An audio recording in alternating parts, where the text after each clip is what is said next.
Happy Tuesday, family. This is Neil Adler with another episode of Syracuse Central on the Fan Arch Network. It is Tuesday, August 18th. Hope everyone is having a good week so far. This is Syracuse Central. We talk about Syracuse sports and anything else in life you want to rap about. The DMs are open, as they say. Please subscribe if you haven't already. Always drop me comments, good or bad.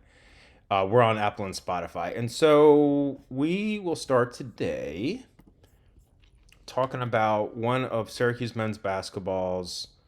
I'd consider one of their priority targets in the 2027 class, and that's the focus right now for Syracuse. As we've talked about, they've certainly offered guys in 2028, 2029 is further out, but right now the focus is on the current roster. Hopefully, Amari Monroe will be eligible 2027, which are high school guys entering their senior years of high school. And one of those guys is Devin Cleveland. He's a four-star. I've seen him listed as a point guard, shooting guard, combo guard. He's 6'3", 175. He's from Chicago. He was offered by Syracuse last month. And also last month, he put Syracuse in his top 7 with Alabama, Arkansas, Marquette, Michigan, Missouri, and TCU. He's mentioned that he plans to visit all his finalists, including Syracuse. Nothing's been, that I'm aware of, set yet with Syracuse, and that brings up a good point. Let me look here. I believe the dead period in men's hoops will be. I'm just going on the NCAA's site, the good old NCAA. Division One. I believe the dead period ends. It might be tomorrow. Dead period, okay, through the 19th, so Thursday. So we'll probably see more traction soon on Syracuse's priority targets and taking visits and that sort of thing. A couple of them have already set them, but to my knowledge, Devin Cleveland has not. He goes to the La Lumiere School in LaPorte, Indiana, which is part of the EYBL Scholastic. On the AAU circuits, Nike's EYBL League, which is grassroots, he played this past go round for the St. Louis-based Brad Beal Elite. And he played well. He averaged 16.6 points per game, 3 rebounds, 2.5 assists, 42.9% from the field, only 30% from 3, 81% from the free throw line.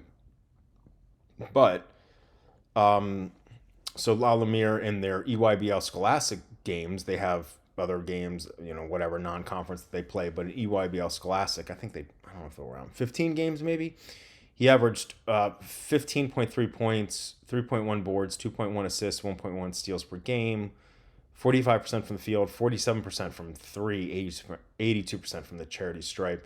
La Lumiere was 22-5. I don't believe they made Chipotle Nationals, but they were a good team last year. Anyway, so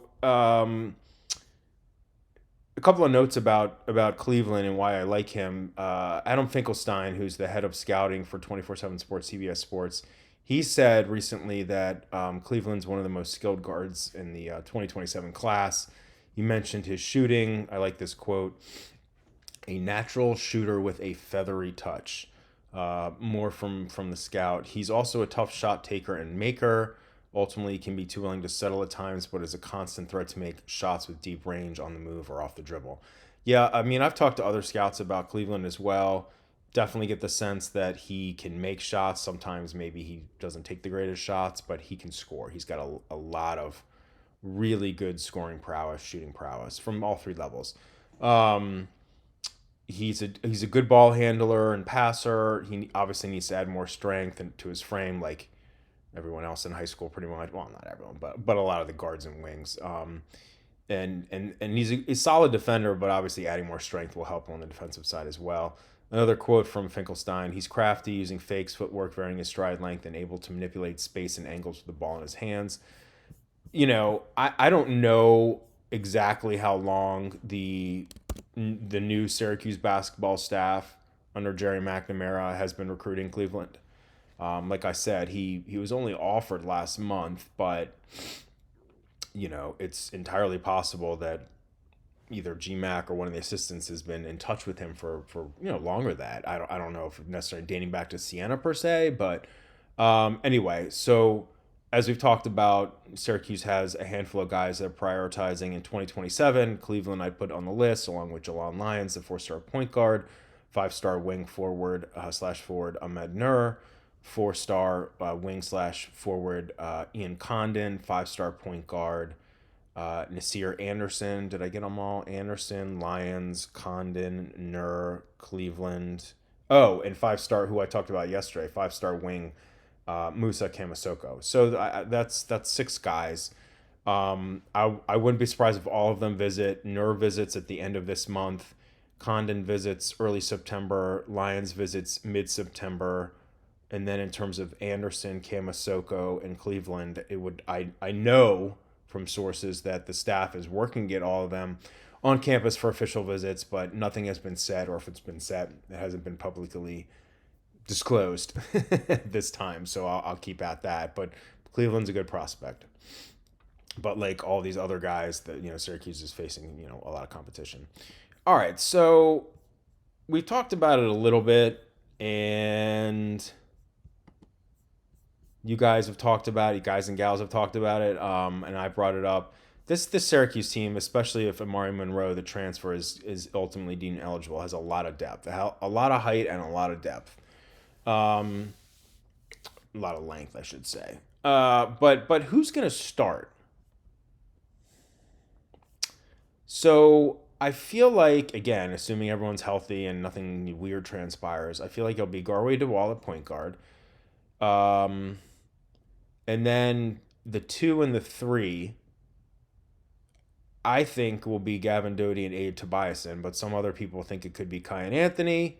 Some people think maybe Amari Monroe, if he's eligible, could play the 3. And then you've got Sadiq at the 4. But then you could also have Gavin and Tobiasen at the 2 and the 3, Monroe at the 4, Luke Wilson at the 5, and Sadiq, one of the first off the bench. I think DeWall is probably kind of locked in, so to speak, and so is Wilson. I feel like Tobiasen is going to start, whether at the 2 or the 3. And then the other 2 spots, I feel like Sadiq, Monroe, and again, some people say Kyan Anthony. I'm not so sure about that. Right now, I feel like it's DeWall, Doty, Tobiasen, White, and Wilson. And, the first probably likely 2 guys off the bench are Monroe and Kyan. But, I mean, they've got so much depth. Look at a second squad. They could have Ryan Mesh at point guard. Kyan or Mark Moreno at the 2. Although I think either of them could play the 3 too. But you could have Monroe at the 3. And then you could have Sibby at the center. And then either Folafak or Goodrick at the 4. I mean, that's a nice second 5. I don't think, again, if Monroe is playing, they've got 16 guys. I think there's 4 guys who won't be playing much. That's Ethan Butler, Noah Lobdell, Iker Martinez, and Calvin Russell. But the rest of these guys, I mean, they could play. I mean, I don't think when the rotation is all kind of settled in further in the season that GMAC's going to play 12 people consistently. That's probably. I mean, I know Leonard Hamilton was famous for playing 11, maybe 12 guys at Florida State, but 12 is a lot. But 10, 9, definitely 8. I mean, DeWall, Doty, Tobiasen, White, Luke Wilson. Kyan's going to get minutes. Monroe's going to get minutes. Folafak, Goodrick, Sydney. Oh my God, I'm just spinning around here. What do y'all think? Let's throw it to you. You all are smarter than I am. We've got a ways to go, and again, we'll have to see about Monroe. But man, what a lot of just a ton of depth. And I don't know how much. And look, I'm the first to admit I'm not like at practice every day. They haven't started preseason practices, but summer workouts. But I feel like a second 5 with some of those guys I mentioned for Syracuse wouldn't be that big of a drop off from the first 5, and it's like a solid group. So we'll see. Let me know what you think. I'm curious if who you think the starting 5 will be. Again, I feel like DeWall, Luke Wilson, Tobiasen probably locked in, and then the other 2 spots, Doty and/or Monroe and/or Kyan. If Kyan's coming along nicely. But some of those other guys, man, don't sleep on them. Folafak, he was really good last year. Goodrick is a good player. He just was injured for much of the season. Sibby, Moreno, and Sadiq White. I forgot to mention Sadiq White. I don't know if he's going to definitely be a starter, but he'll obviously play a ton of minutes. I mean, GMAC talked about the importance of retaining Sadiq, earlier in the spring. So yeah, he's going to play a lot. All right. So in terms of Syracuse, both in the 2027 class and the 2028 class, Syracuse men's basketball, there's a couple, they've certainly got offers out to different guys at different programs, but there's a couple of programs, one in particular, where they've got multiple offers out, and it's clear that they're recruiting that particular program pretty extensively. And that's the team that won, and I get it. They won the high school national championship this past season by winning the Chipotle Nationals. That's CIA Bella Vista and Phoenix. They're also part of the EYBL Scholastic, along with, why is my computer freezing? Along with La Lumiere and teams like Montverde and Oak Hill and Wasatch and the new Masters Academy International. I'm missing some other teams. It doesn't really matter. Who else is in it? Now I gotta look it up because now it's gonna bug me. I mean, this league is probably, the top league out there in terms of it's independent basketball academies, kind of like, or prep schools, but elite prep schools. And so, some teams left this past season for various reasons, and like the season before, some other teams left, like IMG, which really surprised me. But there's sneaker affiliations and other stuff going on there. But anyway, other schools that are involved: AZ Compass Prep, IU United Prep, Long Island Lutheran, which is where Musa Kamasoko goes, Montverde Academy, which is a heavyweight, St. James in Springfield, Virginia, not far from me, and a few others. Anyway, CI Bella Vista, like I said, they won the high school national championship at Chipotle Nationals. And Ahmed Nur, the 2027 five-star wing forward, he's from Minnesota, but he transferred there for his senior year. And then Syracuse has also offered 3 guys that I'm aware of in 2028 that will play for the Bears, which is the mascot for CI Bella Vista this season. 2028 5-star point guard Liam Midicaro, 2028 4-star forward Sedimo Yugu, and 2028 4-star forward Isaiah Clark. And CI Bella Vista, it definitely is going to make a run in another title. They added 2 guys last week. I just wanted to mention late last week that I wanted to mention briefly. Of course, I can't find it now. Oh, here they are. One is 2028 4-star wing Carter George, and the other one is 2029 4-star point guard Jane McDaniel. They both are transferring to CI Bella Vista from Roseville High School in Roseville, Michigan, which is a Detroit suburb. And George is 6'6". He's number 70 overall in the 24/7 Sports Composite. McDaniel's 5'10", number 46 overall in the Rivals industry ranking. Those are the 2 main composite services. They've also added 2028 wing Josh Jones. He's a 6'7" guard / small forward. And so they're definitely reloaded. And, it's certainly possible Syracuse could offer some of these new guys that are playing for the Bears. They clearly are looking to get a pipeline going with CI Bella Vista. But Nur is the guy to keep in mind right now. He's 6'9", 190. Like I said, 2027 5-star wing forward. Officially visiting in late August, the 20th to the 30th. October already? And, Syracuse offered him in June when his recruitment really skyrocketed. He was the MVP at the NBPA Top 100 camp in Rock Hill, South Carolina. And he got a flood of offers as a result of that. And he's been playing for the Milwaukee-based Power 5 and the Adidas 3 SSB League on the AAU circuits.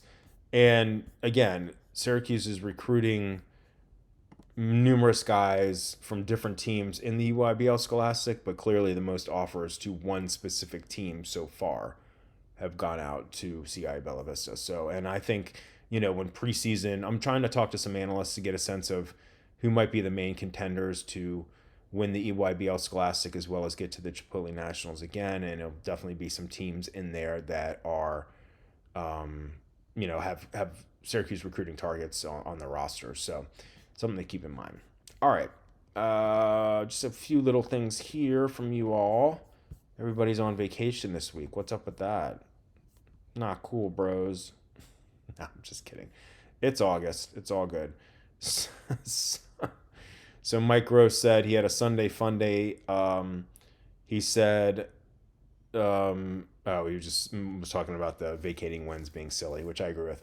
But the thing I wanted to ask Mike, he mentioned that on his Sunday fun day, because of course we have to talk about food every episode, he made lasagna subs. And so Mike, either reply back under the comments or from yesterday or today, obviously, if you happen to check out this episode, what the heck is a lasagna sub? And I don't say that like ew. I say that like yum, I want one. A lasagna sub? I mean, oh man, Mike, have you been to a place in New York City? I know they have one in Manhattan. I don't know if they have one in Brooklyn. It's called Parm. It's by the Teresi brothers, I think, if memory serves correct. But they have like I think I have a shirt from there. They have like when I used to go up to New York and just eat my way through the city, they have a delicious chicken parm sub. So anyway, I've had chicken parm subs, and maybe I've even eaten like a sub with chicken parm and like spaghetti on it, probably. So is lasagna just like pieces of lasagna and a sub roll or some type of like bread? Because I love lasagna and I love bread and I love dipping bread in like sauce. So please provide further details about how delicious this is, because it sounds amazing. And then Wayne writes, great show. I appreciate you, Wayne. And he was just talking about the win-loss records at the Garden and Barclays, given the non-conference games there for Syracuse men's basketball. Yeah, I'll have to look that up, brother. I truly don't know, but you wrote, it seems like we've lost a lot lately, and I would tend to agree. But regardless, and I appreciate you, Wayne. Thanks for the kind words. Regardless of what's happened in recent seasons, I just love the fact that they're playing non-conference games at both those places, because it's great from a recruiting standpoint. Hopefully they don't lay an egg in either game. And just the fan and alumni bases, obviously in New York City metro area, are just humongous. So between those two, and then having a game in Boston and then a game in Indianapolis, which is obviously a huge basketball city, basketball state, and then playing UConn in an exhibition. These are smart.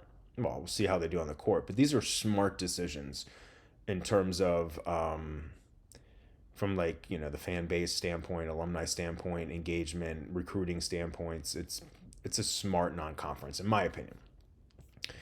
So thanks for your comments, Wayne.